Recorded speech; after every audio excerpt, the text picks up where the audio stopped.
ជំរាបសួរបងប្អូនទាំងអស់គ្នាបាទសូមស្វាគមន៍មកកាន់វីដេអូមេរៀនរបស់យើងជាបន្តទៀតអញ្ចឹងនៅក្នុងវីដេអូមេរៀនទី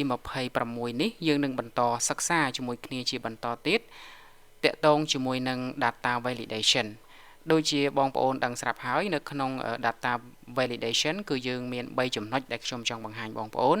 ទី1គឺ drop down ដែលយើងបានរៀនជាមួយគ្នានៅក្នុងវីដេអូទី25អញ្ចឹងនៅក្នុងវីដេអូទី26នេះយើងនឹងបន្តមកដល់ចំណុចទី2គឺយើងនឹងរៀនអំពី restriction បាទ restriction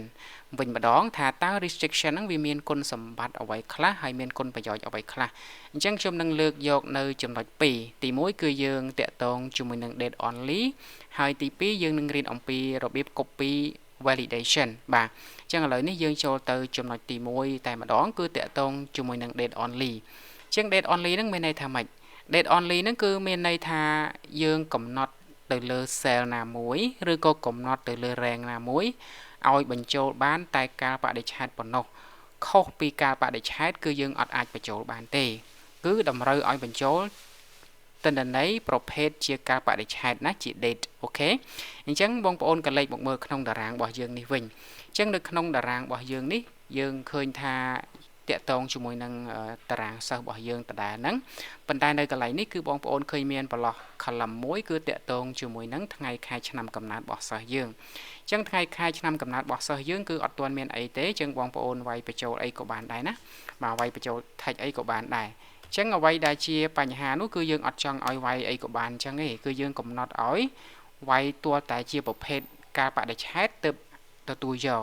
ប្រសិនបើខុសពីការបដិឆេទគឺយើងអត់ឲ្យវា load error ឬក៏ឲ្យវា load mistake box ដូចដែលយើងធ្វើពីវីដេអូ25អញ្ចឹងអូខេអញ្ចឹងដើម្បីកំណត់បែបហ្នឹងគឺយើងចូលដូចធម្មតាមកគឺបងប្អូនទី1គឺបងប្អូន select ទៅលើ rank ដែលបងប្អូនចង់កំណត់ validation ហើយបន្ទាប់ពីយើង select រួចបងប្អូនចូលទៅកន្លែង data ហើយចុចទៅលើពាក្យថា data validation បាទឬ data validation អញ្ចឹងវានឹងចេញកន្លែងនេះគឺដោយសារតែយើងបានកំណត់ខ្លះៗហើយនៅក្នុងវីដេអូមុនអញ្ចឹងវាចេញអានេះរបស់គេចាស់ទេណាអញ្ចឹងដើម្បីយើងបន្ថែមថ្មីរបស់យើងដែលយើងបាន select នេះគឺបងប្អូនត្រូវចុចទៅលើពាក្យថា add rule បាទអញ្ចឹងបងប្អូនចុចមកលើ add rule មកអញ្ចឹងកន្លែង apply to rank នេះគឺវាបង្ហាញ rank របស់យើងអញ្ចឹងយើង rank យើងគឺពី E3 ដល់ E13 អញ្ចឹងកន្លែងនេះយើងឃើញថា E អញ្ចឹង E3 រហូតដល់ E13 វានឹង apply ទៅ rank ទាំងអស់ហ្នឹងហើយបន្ទាប់មកទៀតគឺបងប្អូនក្រឡេកមកមើលកន្លែង criteria នេះអញ្ចឹងកន្លែង criteria នេះឥឡូវនេះយើងអត់តាក់ទងនឹង drop down ទៀតទេយើងបំភ្លេច drop down ចោលអញ្ចឹងយើងចូលមកកាន់កន្លែងក្បាលព្រួយនេះមកបងប្អូន scroll មកក្រោមបន្តិចបងប្អូននឹងឃើញមានពាក្យមួយគឺគេដាក់ថា is validate បាទ validate អញ្ចឹង is validate នេះគឺមានន័យថាកន្លែងប្រឡោះហ្នឹងគឺតម្រូវឲ្យយើងបញ្ចូលទាល់តែការបដិឆេទទើបទទួលប្រសិនបើមិនមែនជាការបដិឆេទទេគឺអត់ទទួលទេអញ្ចឹងបងប្អូនចុចទៅលើកន្លែង is validate ហ្នឹងមកចុចបាច់មកបាទអញ្ចឹងវានឹងចេញឲ្យយើងហើយបន្ទាប់មកទៀតបងប្អូនក្រឡេកមកមើលខាងក្រោមបន្តិចនៅកន្លែងនេះនៅកន្លែង advanced នេះណាបាទនៅកន្លែង advanced option នេះអញ្ចឹងបើសិនបើយើងបញ្ចូលដែលខុសពីទិន្នន័យជាប្រភេទការបដិឆេទវានឹង load error អញ្ចឹងបើវា load error បងប្អូនចង់ឲ្យវា load សារអីគេអញ្ចឹងបងប្អូនចុចទៅកន្លែង tick កន្លែង show health text box ហ្នឹងមកអញ្ចឹងបើសិនជាគេបញ្ចូលទៅវាមិនមែនជាការបដិឆេទយើងអាចឲ្យវា load message ថាសូមបញ្ចូលកាលបាទបរិច្ឆេទអីចឹងទៅបាទចឹងយើងឲ្យគេបញ្ចូលចឹងមកណាហើយកន្លែង data នេះគឺយើងយកពាក្យថា reject មកបាទយើងយក reject មកហើយបន្ទាប់មកគឺប៉ុណ្ណឹងបងប្អូនចុចទៅលើ done ចឹងនៅកន្លែងនេះនៅពេលណាដែលបងប្អូន double click ទៅលើវាគឺបងប្អូននឹងឃើញការបដិឆេទ load មកអូតូតែម្ដងចឹងយើងគ្រាន់តែ select ទៅលើការបដិឆេទដែលយើងចង់បានទៅគឺជាការស្រេចហើយអូខេតែម្ដងប៉ុន្តែក្នុងករណីថាប្រសិនបើបងប្អូនបញ្ចូលអ្វីផ្សេងដែលខុសពីការបដិឆេទឧទាហរណ៍ថាខ្ញុំវាយអក្សរ DD ចឹងចុះឧទាហរណ៍ឲ្យខ្ញុំ enter ចឹងនៅពេលនោះវានឹង error តែម្ដងហើយវានឹង load message ដែលយើងបានបញ្ចូលមិញហ្នឹងគឺ load ថាសូមបញ្ចូលការបដិឆេទបើសិនជាបងប្អូនចង់ដាក់ពាក្យអីផ្សេងក៏បានដែរអត់បញ្ហាទេគឺបងប្អូនចូលទៅកំណត់នៅកន្លែង advanced option ដែលខ្ញុំបានបង្ហាញបងប្អូនមុនហ្នឹងណាហ្នឹងហើយអញ្ចឹងកន្លែងនេះគឺខុសពីការបដិឆេទគឺអត់បានតែម្ដងឥឡូវឧទាហរណ៍ថាខ្ញុំបញ្ចូលជាលេខវិញមើលអញ្ចឹងបានអត់គឺអត់បានទេដោយសារវា មិនមែនជាការបដិឆេទ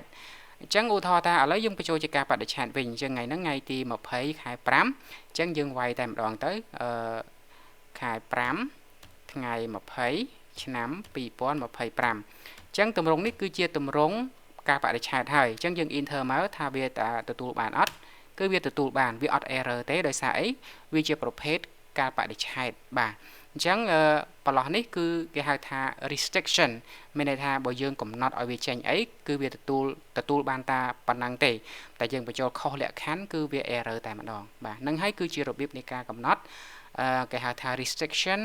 ជាប្រភេទ date only បាទជាប្រភេទ date only អូខេអញ្ចឹងតកតងជាមួយនឹង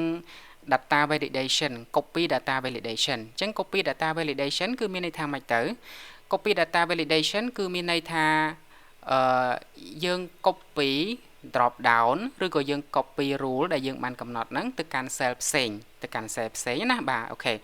ឡូវឧទាហរណ៍អញ្ចឹងឧទាហរណ៍ថានៅកន្លែងនេះយើងមាន drop down ខេត្តអីចឹងណាបាទមាន drop down ច្រើនប៉ុន្តែបើសិនតែខ្ញុំមើលខ្ញុំយកឥឡូវខ្ញុំឧទាហរណ៍ថាខ្ញុំសូមយក cell នេះមកជាឧទាហរណ៍ចុះ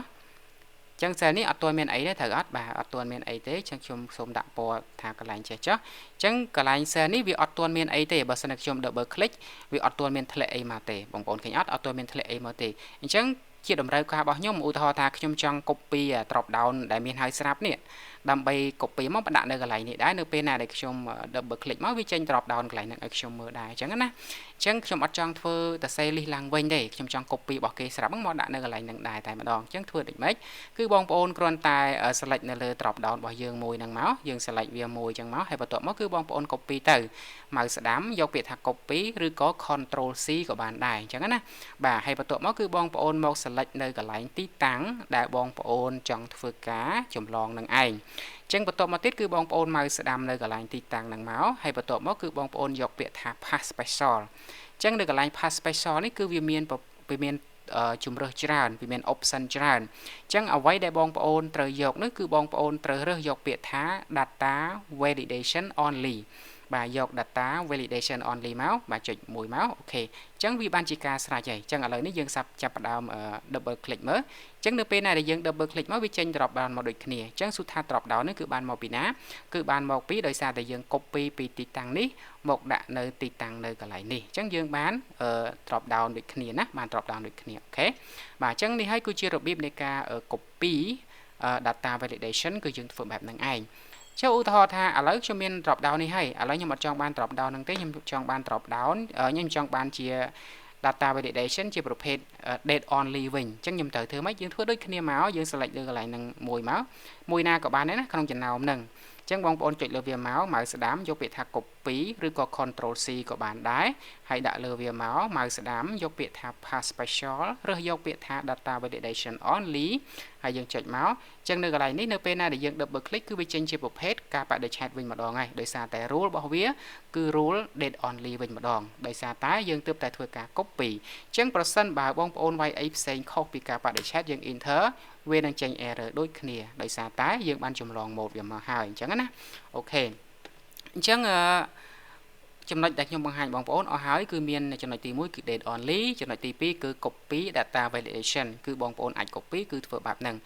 ហើយមុននឹងបញ្ចប់វីដេអូនេះផងដែរខ្ញុំចង់បង្ហាញចំណុចបន្ថែមមួយចំនួនទៀតទៅបងប្អូនទាំងអស់គ្នាខ្ញុំចង់នាំបងប្អូនទាំងអស់គ្នាឲ្យស្គាល់ចំណុចបន្ថែមខ្លះទៀតដែលមាននៅក្នុង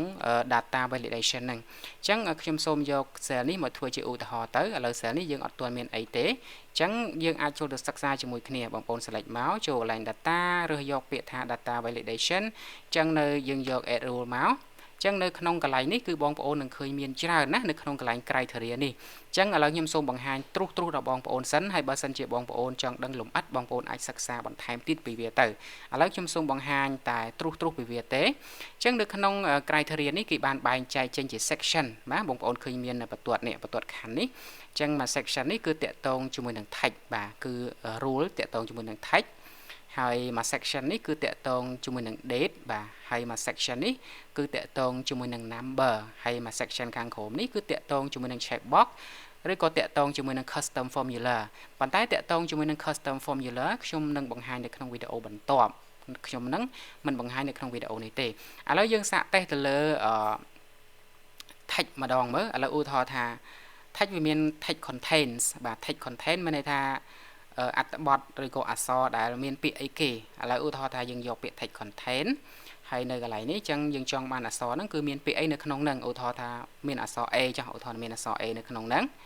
បាទមានអក្សរ A ហើយកន្លែង reject នេះខ្ញុំយក input reject ហើយ0នេះយើងយកបើយើងចង់សេអីក៏សេទៅបើយើងមិនចង់សេអីទេយើងមិនដាក់ tick ទេអញ្ចឹងយើងចុចដានមកអូខេអញ្ចឹងឥឡូវនេះក្នុង cell យើងនេះគឺតម្រូវឲ្យមានអក្សរ A ពីអីពាក្យទៅឲ្យតែមានអក្សរ A គឺវាអូខេប៉ុន្តែបើសិនយើងបញ្ចូលអត់មានអក្សរ A ទេគឺវាអត់អូខេទេឥឡូវខ្ញុំឧទាហរណ៍ថាខ្ញុំបាយពាក្យថា apple អូខេអញ្ចឹងអូខេដោយសារអីដោយសារវាមានអក្សរ A ចុះបើសិនខ្ញុំបាយពាក្យ book អត់មាន A ទេត្រូវអត់ enter មកបាទនៅពេលណាដែលយើង enter គឺវា error ដោយសារអីដោយសារតែច្បាប់របស់យើងកំណត់ថាពាក្យអីក៏ដោយគឺត្រូវតែមាន A ក្នុងហ្នឹងឥឡូវឧទាហរណ៍ថាខ្ញុំបាយពាក្យថា ask បាទ ask enter មកគឺអូខេដោយសារអីមានអក្សរ A អញ្ចឹងនេះគឺជា validation តាក់ទងជាមួយនឹង text ដែលយើងកំណត់ទៅលើពាក្យទាំងឡាយណាដែលមាន content the word A អញ្ចឹងទៅអូខេឥឡូវយើងសាកមកសិក្សាបន្ថែមតិចទៀតមើលចឹងយើងរកពាក្យអីផ្សេងអានេះtext does not contain អញ្ចឹងពាក្យដែលអត់មានពាក្យអីគេអញ្ចឹងអានឹងមានន័យថាវាផ្ទុយពី content ហ្នឹងគឺផ្ទុយពីហ្នឹងណាអូខេហើយមួយទៀតគឺតាក់ទងជាមួយនឹង text is valid email អញ្ចឹង valid email នេះគឺមានន័យថាគឺតម្រូវឲ្យទិន្នន័យដែលយើងបញ្ចូលនេះគឺជា email បាទបើសិនជាមិនមែនជា email គឺអត់យកទេឥឡូវឧទាហរណ៍ណាខ្ញុំបញ្ចូលថា AA អញ្ចឹងចាស់ហើយខ្ញុំ enter មកគឺវាអត់យកទេដោយសារអីវាតម្រូវឲ្យអ្វីដែលយើងបញ្ចូលនេះគឺជា email អញ្ចឹង email តម្រង់ email យ៉ាងម៉េចតម្រង់ email គឺ A B C ឧទាហរណ៍អញ្ចឹងណា add ឧទាហរណ៍ថា add A B C ដែរទៅ .org ឧទាហរណ៍អញ្ចឹងតម្រង់ email គឺជាតម្រង់បែបនេះអញ្ចឹងទាល់តែចេញតម្រង់បែបហ្នឹងគឺវាយកហើយប៉ុន្តែបើសិនជាតម្រង់ខុសពីតម្រង់ email គឺវាអត់យកទេអញ្ចឹងណាបាទអូខេឥឡូវយើងសាកតេស្តមួយទៀតមើលឥឡូវយើងតេស្តទៅលើ URL បាទអញ្ចឹង URL មានន័យថាគឺជា website អញ្ចឹងបើសិនជាខុសពី website ក៏វាអត់យកដែរអញ្ចឹងឥឡូវខ្ញុំដាក់ KK មកអញ្ចឹងវាអត់យកទេឃើញអត់ឥឡូវយើងសាកវាយ website មួយវាយ website ឧទាហរណ៍ថា www.google.com យើង enter មកគឺវាយកដោយសារអី URL អញ្ចឹងប្រភេទ URL អញ្ចឹងណាបាទឥឡូវយើងសាកទៅមើលអីផ្សេងទៀត date នេះយើងរៀនហើយមិញ date នេះគឺជា date មកហើយពីមាន date before date after អីហ្នឹងគឺមានច្រើនណាបាទតកតងនេះ greater តកតងជាមួយនឹងលេខអញ្ចឹងតកតងជាមួយនឹងលេខឧទាហរណ៍ greater than ធំជាងអញ្ចឹងឧទាហរណ៍ថាធំជាងប៉ុន្មានធំជាង10ចុះអញ្ចឹងអូខេយើងដាក់ E1 ណា E1 អញ្ចឹងអូខេ E1 ត្រូវហើយណា E1 អញ្ចឹងឥឡូវ greater than 10មានន័យថាធំជាង10អញ្ចឹងបើសិនជាអត់ធំជាង10បញ្ចូលទៅគឺវាអត់យកទេឥឡូវយើងយកធំជាង10អញ្ចឹងយើងដានមកអញ្ចឹងឥឡូវឧទាហរណ៍ថាខ្ញុំវាយតែ5មកនេះបានអត់យកដោយសារអីទាល់តែធំជាង10បានវាយកអញ្ចឹងឥឡូវខ្ញុំយកថា12អូខេ30អូខេ100អូខេហេតុអីលក្ខខណ្ឌយើងគឺធំជាង10អញ្ចឹងបើខ្ញុំដាក់9បានទេអត់បានដោយសារ9វាអត់ធំជាង10ទេអត់ដល់ដាក់9កន្លះហើយយើង9កន្លះយ៉ាដាក់9កន្លះមកក៏អត់បានដែរដោយសារតែធំជាង10ដាក់10ហើយបានអត់ចឹងអត់បានទេលក្ខខណ្ឌគេធំជាង10អញ្ចឹងខ្ញុំដាក់ថា 10.10 ចឹងមក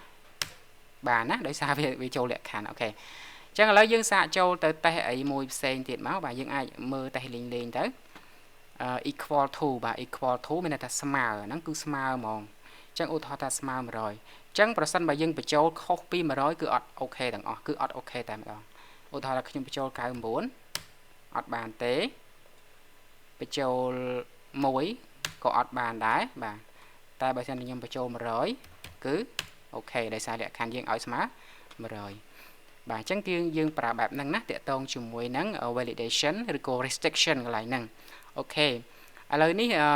យើងមើលកន្លែងនេះ between បាទ between នៅចន្លោះបាទអញ្ចឹងចន្លោះពីប៉ុន្មានឧទាហរណ៍ថាចន្លោះពី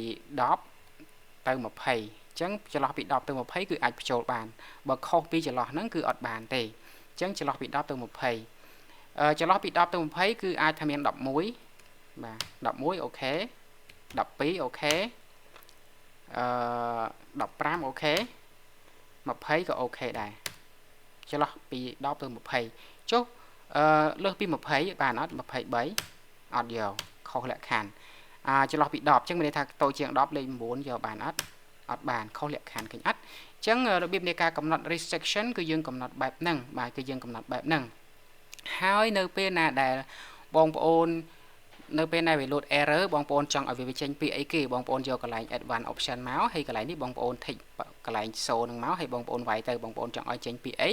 នៅពេលណាដែលវា error គឺវា load ពាក្យហ្នឹងមកឲ្យយើងហើយអញ្ចឹងណាយើងចុចដានមកគឺជាការស្រេចតែម្ដងអូខេអញ្ចឹងខ្ញុំគិតថាវីដេអូរបស់ខ្ញុំគឺឈានមកដល់ទីបញ្ចប់ហើយតាក់ទងជាមួយនឹង restriction នេះបងប្អូនអាច